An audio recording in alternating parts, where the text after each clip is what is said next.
mokile kelama esali mamibu hebele olelo ye bandite.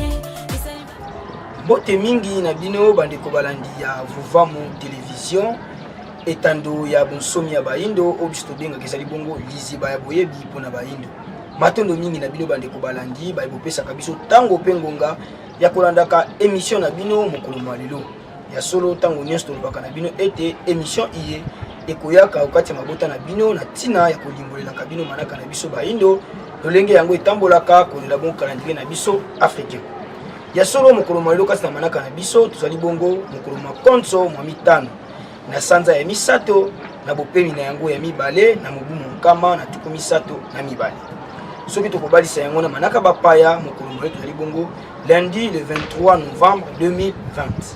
Ya solo bandeko balandi esengi toyeba ete kati na manaka na biso baindo tozalaka kaka bongo na mikolo minei na kati ya poso tobe bongo 4 jours na kati ya semaine nde mokolo ya yambo ezalaka bongo konso, mokolo ya mibale ezalaka bongo nkenge, mokolo ya misato ezalaka bongo ntsona mpe mokolo ya minei ezali bongo nkando na kati ya poso na biso.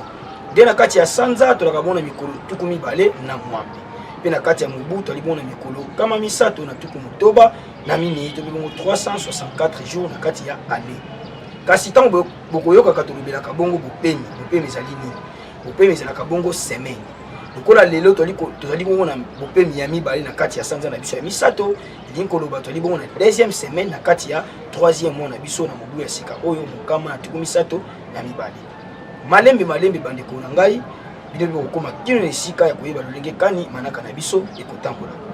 Kasi mokolo yango ya lelo le 23 novembre 1943 ezali mokolo oyo président Sassou Nguesso basilaki bongo kati na kobotama. Président Sassou Nguesso yazali bongo mokonzi azali kokamba bongo Congo foi to pe Congo Brazzaville kuna liteni ya ngambo nde basilaki bongo kobotama o mokolo malelo. Nde to profiter pe na occasion wana ya kotombela bango lisusu botama elamu bisika oyo bango bazwami.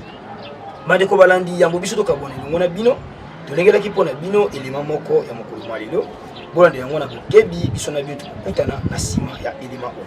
En tout cas, ici au niveau du Congo, la maîtrise du virus ne dépend pas que des autorités, c'est aussi la population qu'on doit responsabiliser au maximum.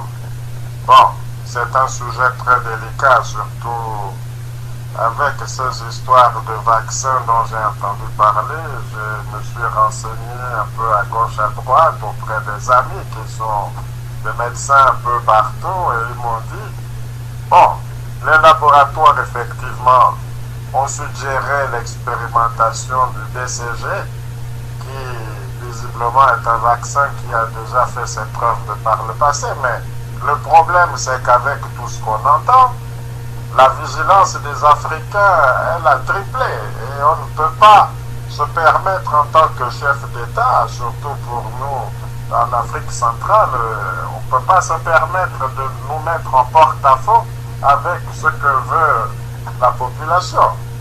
Au niveau de Brazzaville ici, en tout cas, c'est hors de question. J'ai déjà dit, il n'y aura pas de vaccin ici. S'il faut recourir à la médecine traditionnelle, on le fera. Hors de question qu'on accepte le vaccin ici. Matondo mingi na bino bandeko balandi extrait au bouti kolanda wana ezali bongo extrait ya audio ya message oyo président Sassou Nguesso basilaki bongo na kosala na tina ya koluka koboya vaccin coronavirus bakende komeka yango na mboka esika owapi ezali bokati na kokamba.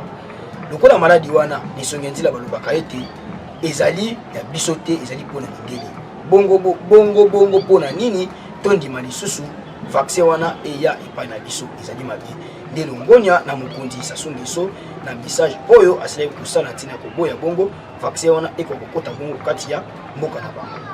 Tika ete bandeko balandi tebisaka bino ntango nyonso ete botikalaka branché na chaîne na bino Vuvamu Télévision mpona nzela na yango nde kofaire découvrir bino ebele ya makambo oyo ozangi koyeba. Tozongisi matondo na équipe technique mobimba basungaki biso po ete tokoka koleka lisusu liboso ya bitando na bino mokolo malelo mpe totondi bino botondi bino banso bopesaki biso ntango ya kolanda émission na bino mokolo malelo. Kimi ya mfumu kimbangu ekoka koyingela okati ya mabota na bino mpona biso na bino tokutani bongo na mbala ya nsima. Konso elamu na mabota na bino. baindo, kalamuye Africa.